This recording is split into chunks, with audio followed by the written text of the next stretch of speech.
নমস্কার বন্ধুরা, সবাইকে জানাই তমাল ক্রিয়েশন ইউটিউব চ্যানেলের তরফ থেকে শুভ শারদীয়ার প্রীতি শুভেচ্ছা ও অভিনন্দন। আশা করি তোমরা সবাই ভালো আছো, আমিও ভালো আছি। সংগঠক শিক্ষকদের আরও একটি এপিসোডে তোমাদেরকে স্বাগত জানাই। এই ভিডিওতে আমি সর্বশেষ যে আপডেট পাওয়া যাচ্ছে সংগঠক শিক্ষকদের নিয়োগ সংক্রান্ত, সেই সমস্ত আপডেট দেব। প্রথমে আলোচনা করব সংগঠক শিক্ষকদের নামের সঠিক তালিকা আপনারা কোথায় পাবেন। দ্বিতীয়ত সুপ্রিম কোর্টের যে কেস রয়েছে সেই কেসের সম্পূর্ণ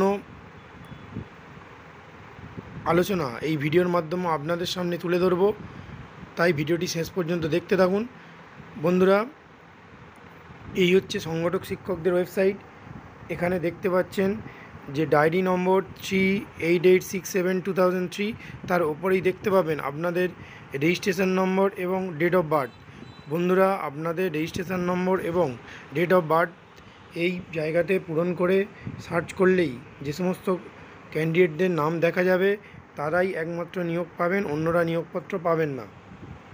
বন্ধুরা, আমি ওই ওয়েবসাইটের যে লাল সার্কেল করে দিয়েছি ওখানেই আপনারা আপনাদের রেজিস্ট্রেশন নম্বর এবং জন্ম তারিখ দিয়ে সার্চ করলে পেয়ে যাবেন। প্রথমে অর্গানাইজার শিক্ষকদের যে ওয়েবসাইট রয়েছে সেখানে ঢুকবেন।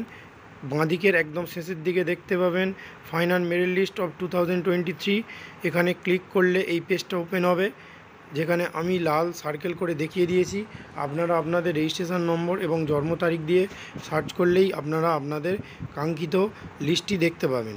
বন্ধুরা, সমস্ত লিস্টের নাম এখানে আপনারা দেখতে পাবেন না, শুধুমাত্র যে প্রত্যেকের পার্সোনাল রেজিস্ট্রেশন নম্বর এবং জন্ম তারিখ দিয়ে সার্চ করলে সেই ব্যক্তির নাম যদি এলিজিবল থাকে তাহলে আপনারা আপনাদেরকে ভবিষ্যতে শিক্ষক হিসাবে মনে করতে পারেন। যাদের নাম আসবে না বা নট ইনক্লুডেড দেখাবে তারা জানবেন নিয়োগ পাবেন না। বন্ধুরা, আমি পরের যে বিষয় নিয়ে আলোচনা করব তা হলো সুপ্রিম কোর্টে অর্গানাইজার শিক্ষকদের যে কেস রয়েছে সে সংক্রান্ত বিষয়ে।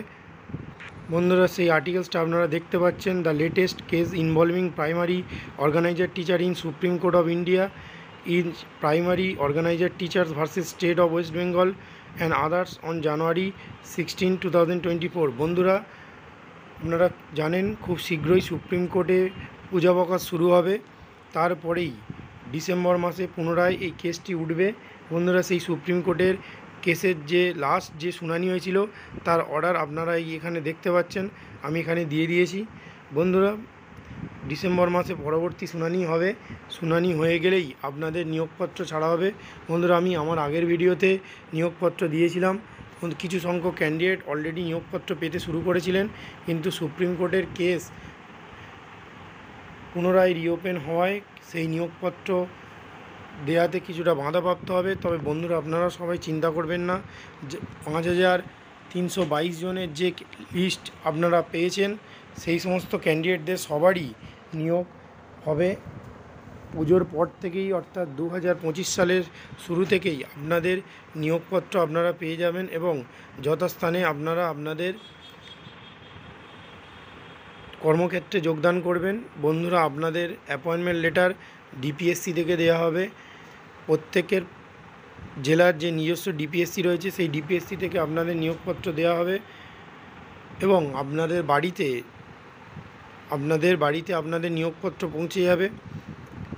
বন্ধুরা, আরেকটা বিষয় জানিয়ে রাখি, যে সমস্ত ক্যান্ডিডেটরা এই রেজিস্ট্রেশন নাম্বার এবং তাদের জন্ম তারিখ দিয়ে সার্চ করলে যাদের নাম ওই ওয়েবসাইটে দেখা যাবে প্রত্যেকেই নিয়োগপত্র পাবেন এবং খুব শীঘ্রই আশা করি তারা তাদের কর্মক্ষেত্রে যোগদান করতে পারবেন 2025 সালের পর থেকে।